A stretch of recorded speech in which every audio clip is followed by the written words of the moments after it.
Hello everybody and welcome to the barbecue shop here at Hayes Garden World. As always, we're joined by top chef Mr. Richard Holden. Hi folks. And something I'm looking forward to here, we're going to be making a lemon drizzle cake, Yeah. and we're going to be using the Traeger Timberline 850. So Richard, lemon drizzle cake.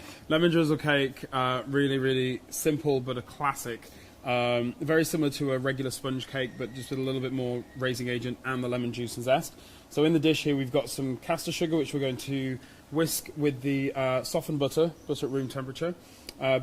Give that a good whisking with the electric whisk until we get the air in. We kind of want some air to go into the butter so that it adds as an extra raising agent.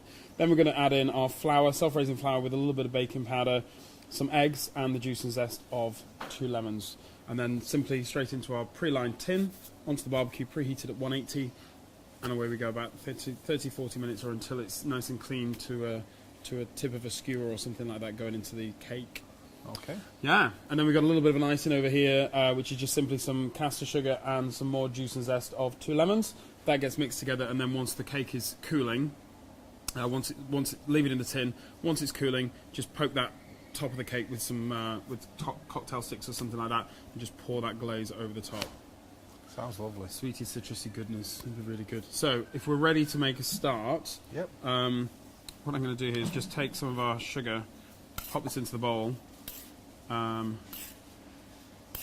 So there's different cake methods, like the all-in-one, but this is known as the creamy method. So you put the sugar and the butter into the bowl to begin with, and you whisk this as fast as you can.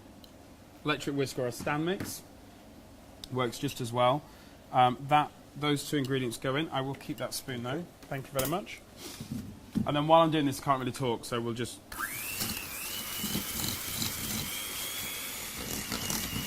This will be a lot quicker in a stand mixer, but anyway. There we go, right.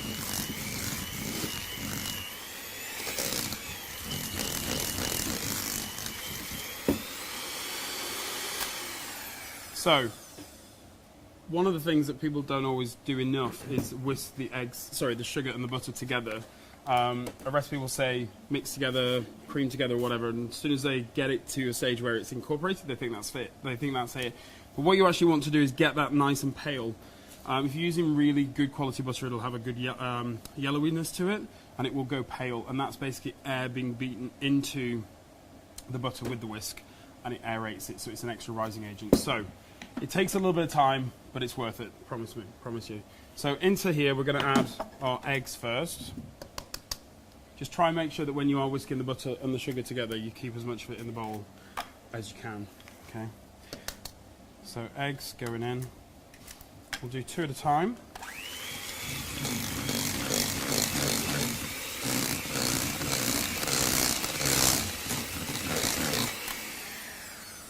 Two at a time, and then a little bit of the flour. It will look like it's split or it's curdled, but once you put the flour in, it will come back together. So we'll put about 1/3 or so of the flour with the baking powder mixture in. And I'm going to switch over to a silicone spatula again, try and keep it in the bowl. So we just bring that back together, and before we get it fully incorporated, because we don't want to overwork that flour, we'll get the colour on those yolks. Yeah. So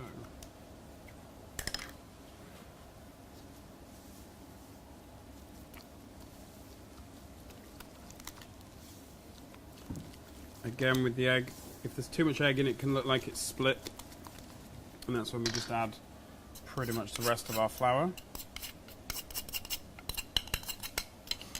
There we go. Again, I'll keep that.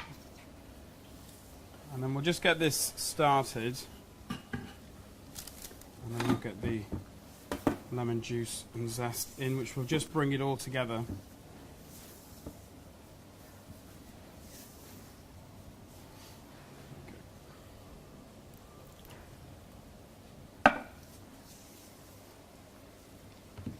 There's something about using lemon in baking. It just already makes everything smell amazing. I'm already imagining this with a cup of tea.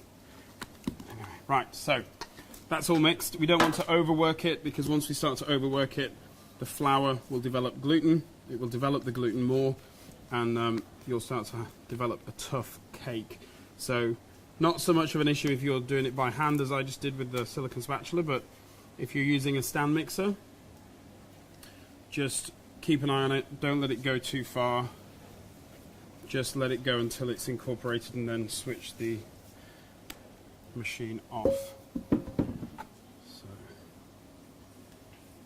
let's just get the last few bits in. This is where as kids, we always used to get the bowl to clean afterwards. And then silicone spatulas came along and ruined that one. So.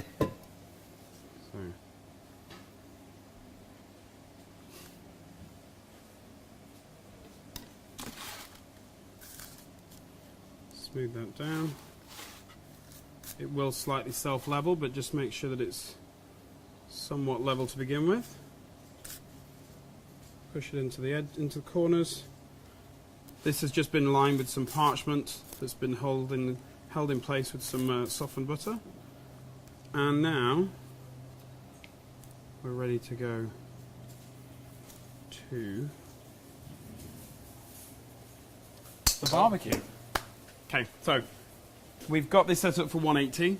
We're going to use the middle shelf on the Timberline, which we can do. If you're using the Pro 22, what I would do is I'd take the top shelf out, and we're using the grill tray here just to give an even heat across the base of this baking tray. If you pop it onto the rails straight, you can just get lines sometimes at the bottom. So just like if you were blind baking a pastry case, you put a preheated baking sheet into the barbecue or into the oven. We've used this as a baking tray. If you were using the Pro, turn that upside down and it will just elevate it up off the cooking surface. But that's just going to go in there. Lid down. Some people might be thinking it's going to get a smoky flavour. As you get into those high temperatures with the Traegers, with the pellet grills, the burn is cleaner, slightly cleaner than it would be if we were cooking this at a low and slow kind of 120, 125 range temperature. So we're going to leave that in there for about 30 minutes. We'll have a check, and then when it's testing with the skewer or the tip of a knife and it's coming out clean, it's ready to come off. Right, let's go have a look at the cake. Okay. So trusty wooden skewer to make sure that we know our cake is baked. It looks like a cake. It smells amazing, I have to say. So if we just, come in, we just bring that out. Yep, we're good to go. So we'll pop that on there. And those little skewer holes, I'm going to make some more of them. So while I'm just dotting this like you would do with a typical lemon drizzle, could you just pop the lemon juice into the sugar for me and just give that a mix together with the fork? So while this is still warm, this is why lemon drizzle's cake tastes so good.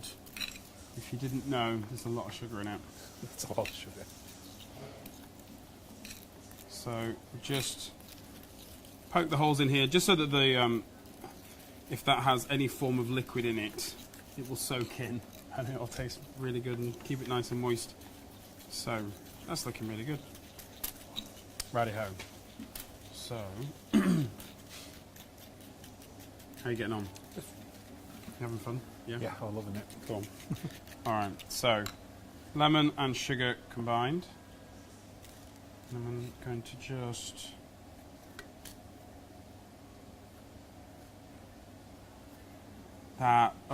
the warmth of the sponge with the lemon. Yes. Yes, please. Let's have a big cup of tea and a big sliced cake. Right. Okay.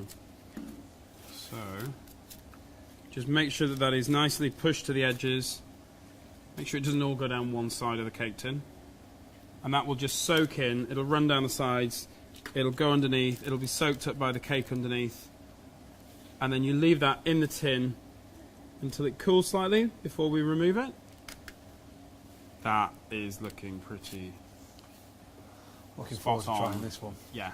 So we're going to leave that for a good 20 minutes just to cool, and then we'll take it out of the tin and we'll come back and show you once it's sliced. So we'll let our lemon drizzle cake cool. Yep, it's nicely cooled now, so I'm just going to lift this out. If you just take that tray away for me.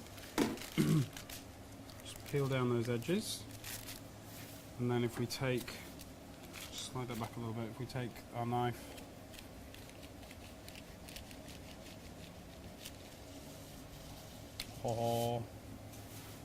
actually that's just, so if we can show you that front edge there, nicely risen in the centre, nice and soft, and then got to be corner piece. And I'll a little piece there for you as well, Ian. Thank you. There you go. Right. I thought you could put that in one go then. I'm on camera. Normally it would. Oh my word. So if you would like to find out about the recipe for this dish, visit the website haysgardenworld.co.uk. The recipe will be in the blog section of the website. If you want to find out about any of the equipment we've used in this video, visit the team here at the garden barbecue shop in the garden centre. That's my bit. More Oh, to that's go. my bit, is it? So what's left for us to say is thank you for watching. We'll see you again next time. It's time for tea and cake.